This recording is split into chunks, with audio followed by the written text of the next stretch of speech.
This podcast may contain adult themes and triggering topics. Please be kind to yourself if you get triggered by what we discuss. Also, this isn't a substitute for therapy or counseling. Please listen to the appendix at the end for some of our recommendations for resources that will help you find a qualified mental health care provider.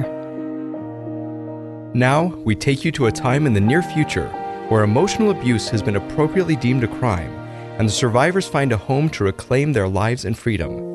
This is Haven, and these are the stories of the Reclaimers.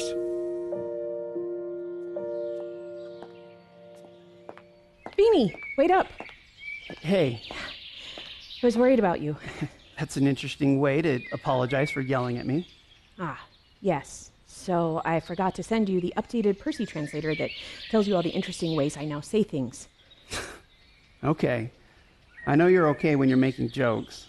And to be fair, you apologized before you left the other day. You look like hell.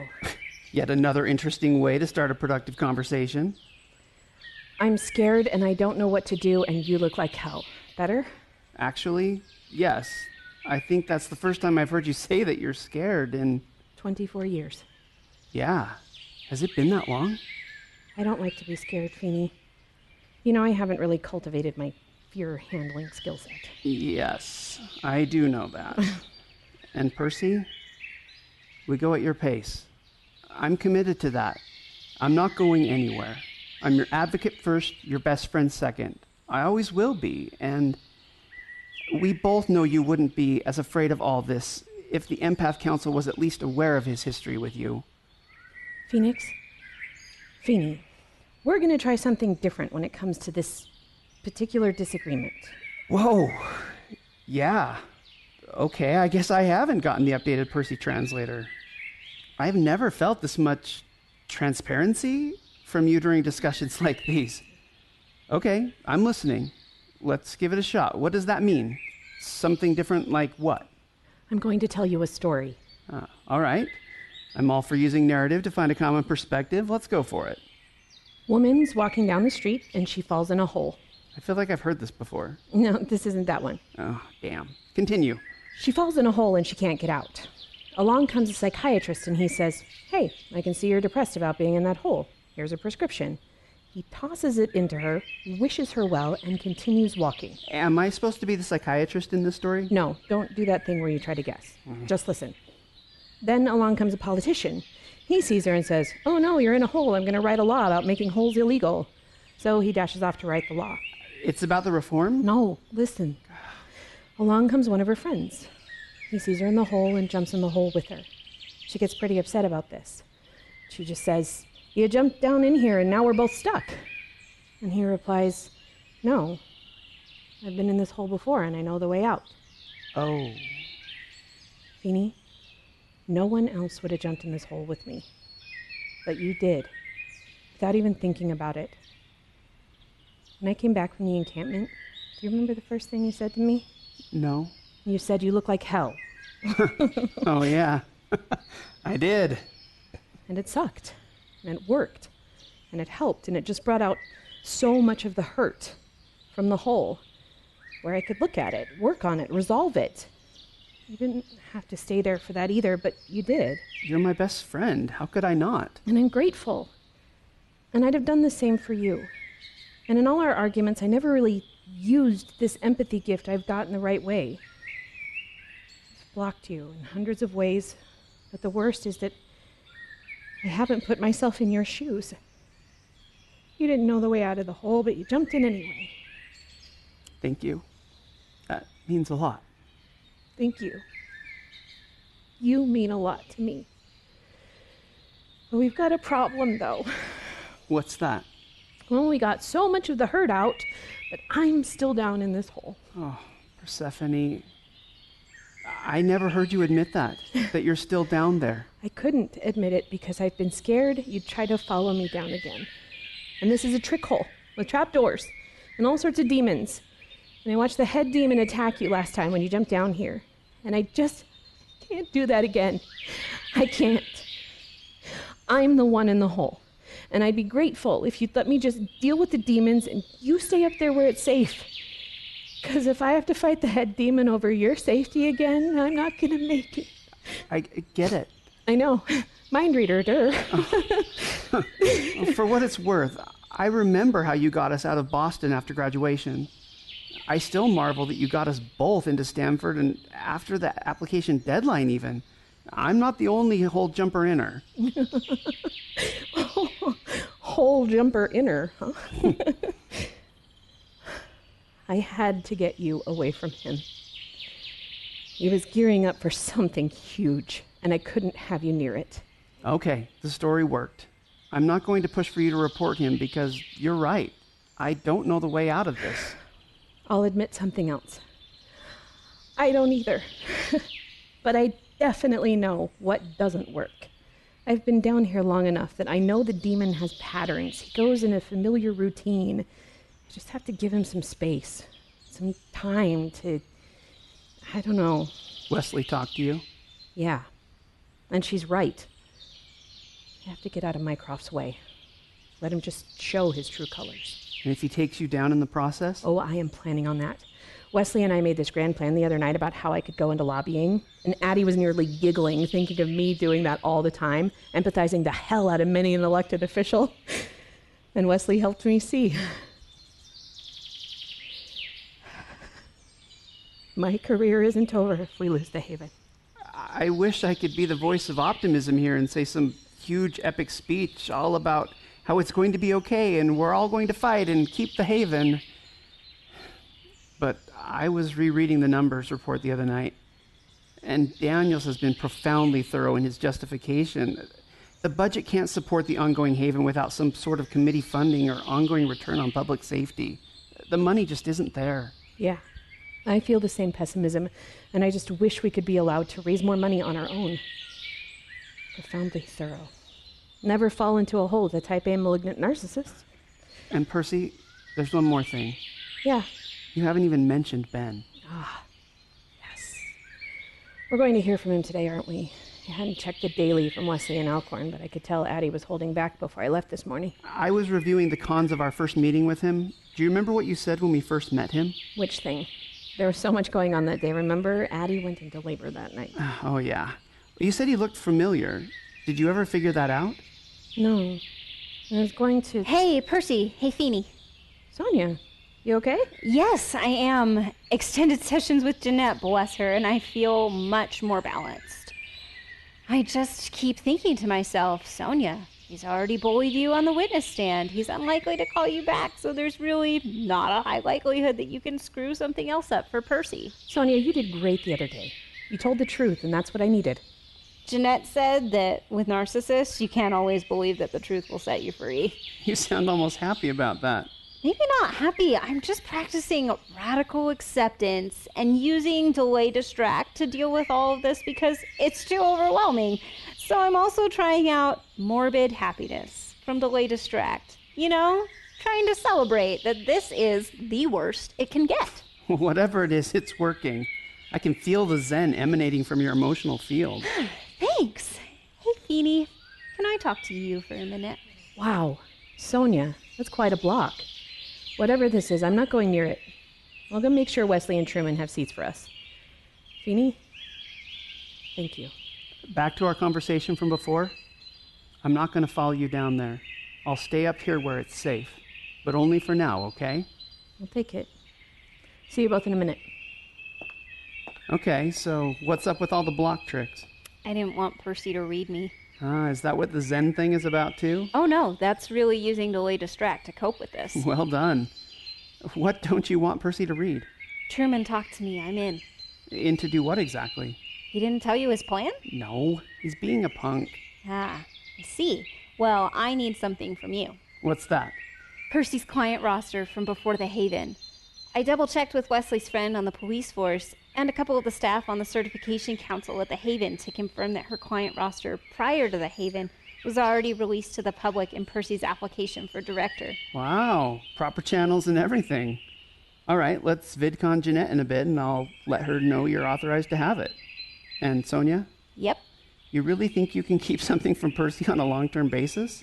So long as I stay calm, I can. That's a good point.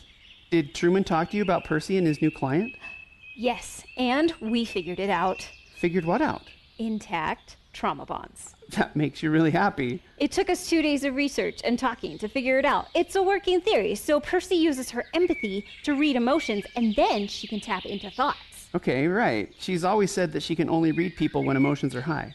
We think Truman's gift is like that. Trauma bonds amplify people's thoughts so he can read them. Oh, that's fascinating. And I figured something else out. What's that? I think I finally have a way to help Persy. How? I was right about Ben, Pheeny. Yes, I know. You were right. I'm not a telepath, but I can read predatory broadcasts with a precision that surpasses simple empathy. It borders on telepathy. It's like reading someone's intent. Both the emotion and the thought is there, but I don't get words like Truman, and I don't get it from everyone. When I read Ben during sessions, even in surface scans, I heard word echoes in the mix of all the emotion I was able to read. It's why I was so gut sure that he was trouble. Okay, I'm getting the excitement, and you're right. This is incredible. What does this have to do with helping Persy? I read Daniel's intent while he was questioning me. Whoa. You can read Daniels? Persy can't even do that. You want to know what I read from him? Was it Operation Tiger? What? No, what's Operation Tiger? Oh, something else. You know what? We'll talk about that later. What did you get from Daniels? He intends to read Persy often. And you heard this intent? Yep, because I can sense his intent. And this makes you think he can read her? Only one way to find out. You're going to try to read him today. Yes. Tell me, did you find out if she's in contact with Daniels? Truman said you two thought that was the case. Maybe he's still manipulating a bond with her? No. I confirmed it the other night. She hasn't even been in the same room with him since our senior year of undergrad. And I got it straight from Addie that Persy hasn't reached out internally in any way. How is he still bonding with her if there's no current abuse? Now that, I do not know. But good question. Listen, just go with me on this for now, okay? Read me today. I give you permission.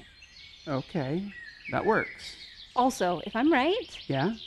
this'll help Persy to have some idea of Daniel's intent. I think it would help her to know you're on her side. Sonia, I knew you were brilliant. I just had no idea you were this level of genius. Oh, heck. Topic change? Yeah. Let me vidcon Jeanette to get you that client roster on our way in.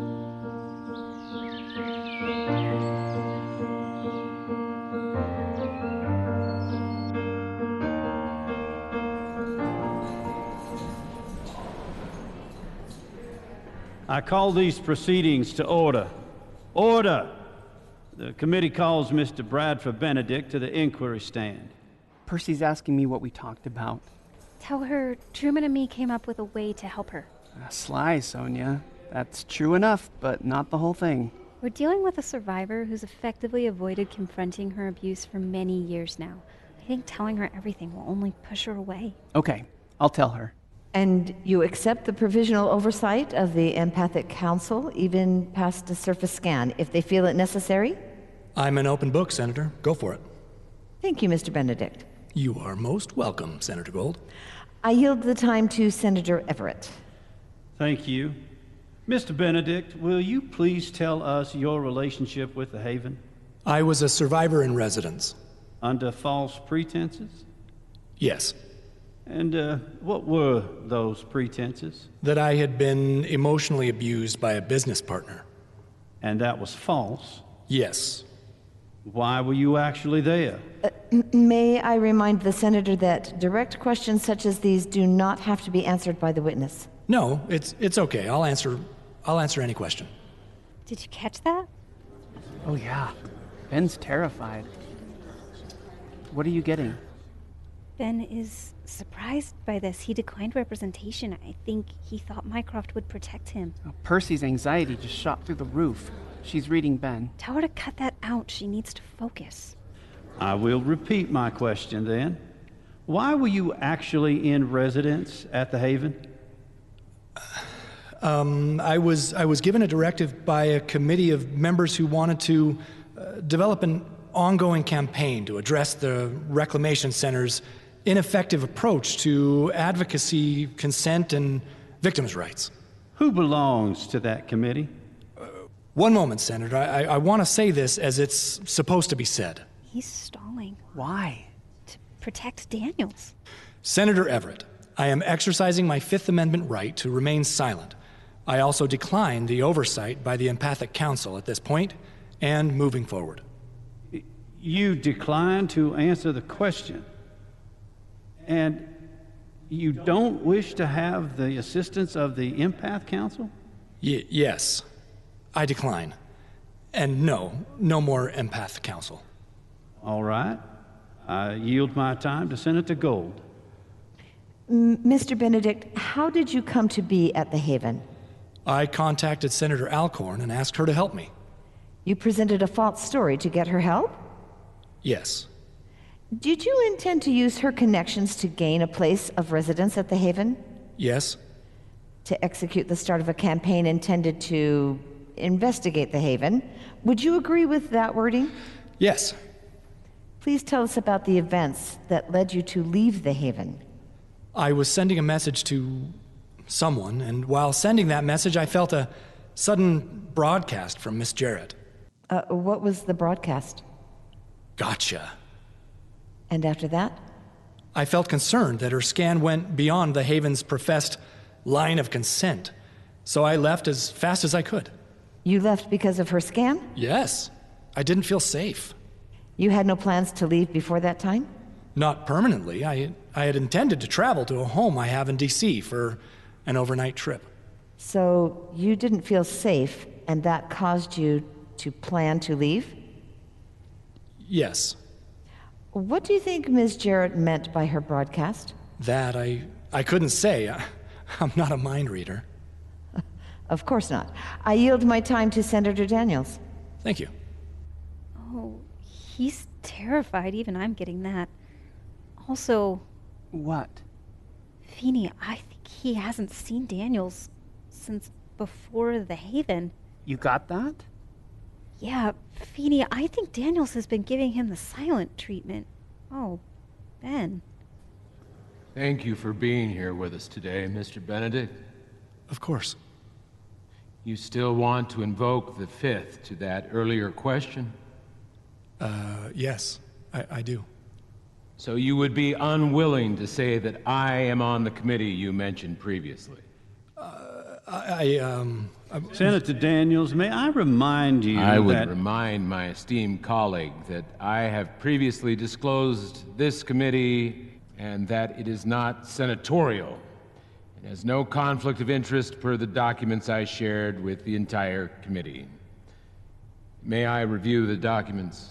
Point of order, Senator Everett, but Senator Daniels is not the subject of our interrogation at this time. It was submitted into evidence in preparation for Mr. Benedict's testimony today. I'm sorry, what was submitted? Please refer to the Exhibit List 79. Please note Exhibit Block QQ.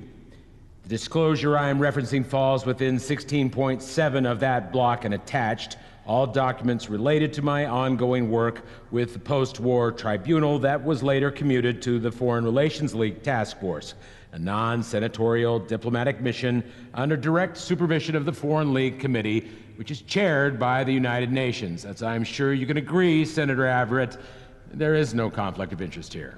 So agreed. Please enter the relevant documents into evidence. Ben hasn't given provisional consent to the Empath Council again. That's not good. Agreed. He's a soup of trauma bonds right now. I don't care what he's done. No one deserves this. Senator Daniels, your time is now up. Of course. I yield to you, Senator Everett. Mr. Benedict, I'd like to reference the information your office submitted into evidence. Yes, of course. This is why he thought he was here. Yes, and Daniels is intentionally blocking Ben to keep him on edge. You submitted Block A through B into evidence. What's included in these pieces of evidence? Well, there's the series of declarations from myself when I went to the committee. I mentioned earlier to be deposed about my time at the Haven.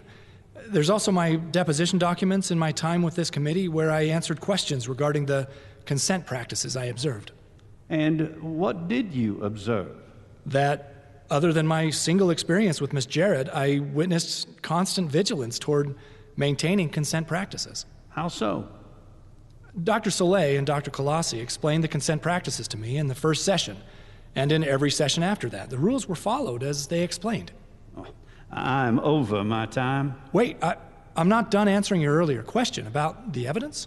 Of course, continue. Along with the text transcripts of the depositions, there are also recordings of those declarations and depositions, a verified response from a heightened notary republic, and other digital information related to those things. Oh, very good.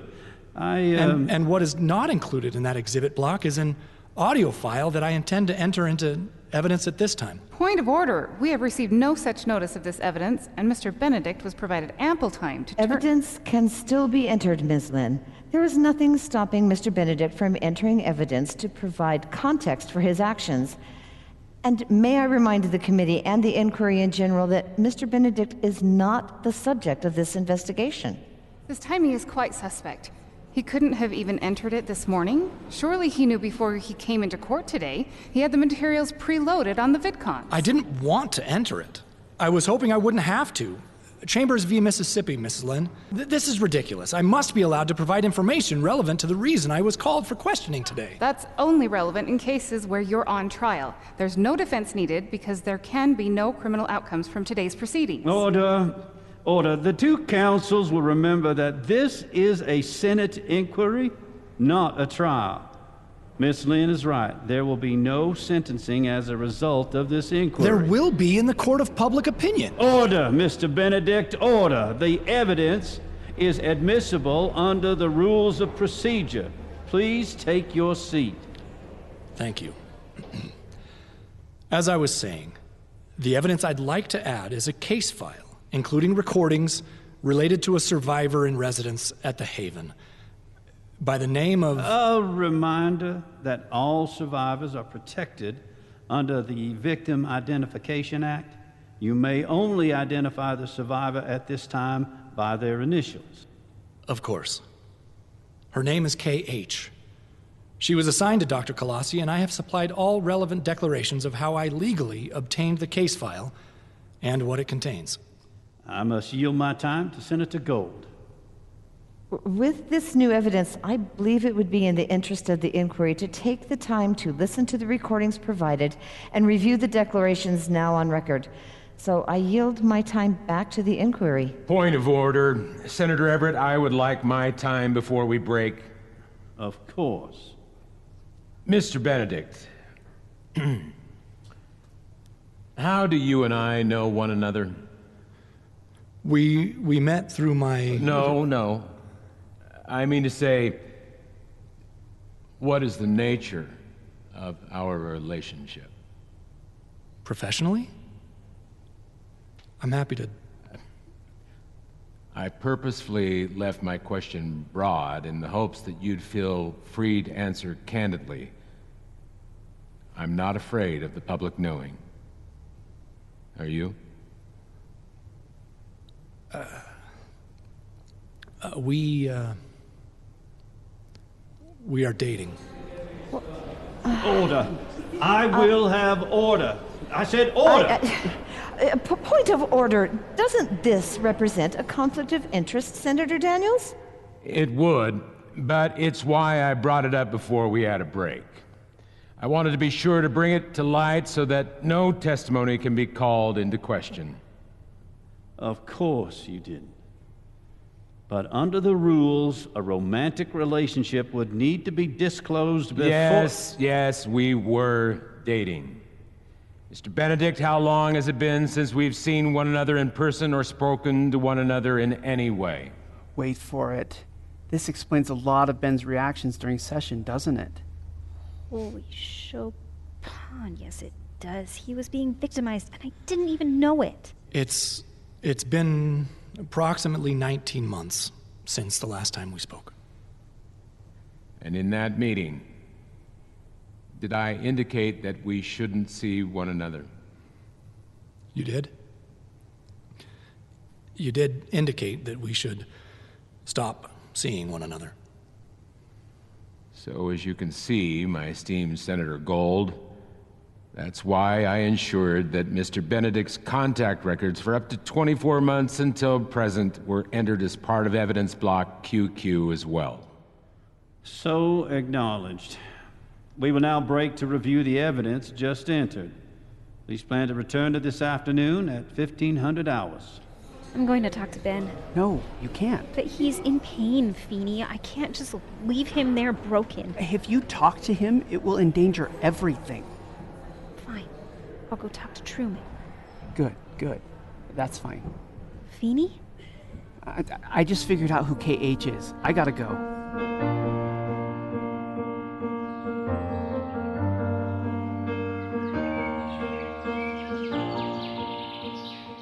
It's Kari, isn't it?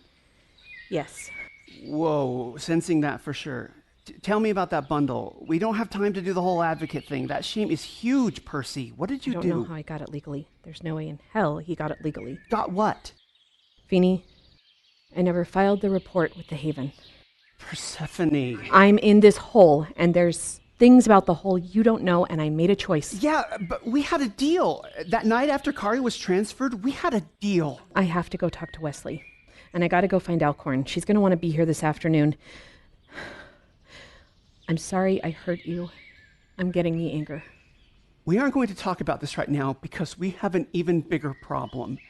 When I was deposed, I answered questions about Kari, so Alcorn already knows, and she thinks you filed the report too. You answered questions about Kari?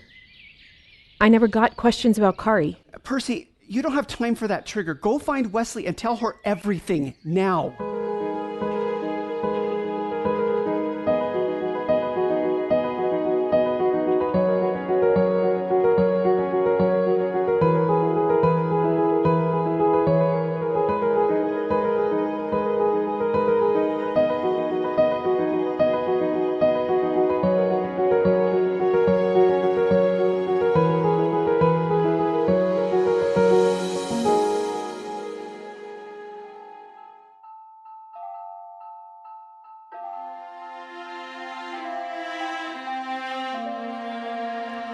Hey, it's Persy and Pheeny here. What you've just heard is a work of fiction, but we know that many listeners are living in a world of pain that isn't fictional at all. At the end of every episode, we're going to include an appendix of sorts. Some things we hope will serve those who live with the reality of fear and pain every day. First, we want to let you know about our website, www.empowering.tools, where we keep an ongoing list of books, websites, hotlines, and many other resources for victims and survivors of toxic relationships. Second, we love to hear from you. If you'd like to share your story with us or let us know how the episode impacted you, we'd love for you to reach out. These are deeply emotional things, and we want to give you a chance to share. We're a small team, so an in-depth response isn't always possible, but we do read every message we receive. Third, if you're in crisis or you need to find an immediate way out, please call 800-799-7233 for the National Domestic Abuse Hotline. If your abuser is a parent or a non-romantic relationship, there are other resources we've listed on the website that are just for you. A reminder, emotional violence is still violence. You don't need to have bruises on your body to deserve help, and it's okay to feel what you're feeling when you call. Fourth, be safe. For some, getting out will take planning and time. If you know you need help, do what you need in order to safely get away. Lastly, we know how difficult it can be to believe there's hope on the other side of a toxic relationship. Many on our team know the devastatingly difficult steps it takes to get away from an abusive predator. But there is hope. You don't have to do it alone. If you don't have supportive family or friends, you can still find support at the hotlines we mentioned earlier or at a local hospital or shelter. Thousands of survivors have made it out. Getting out and reclaiming your freedom can be your story. We believe in you. We believe in your future. And we believe in your right to that freedom.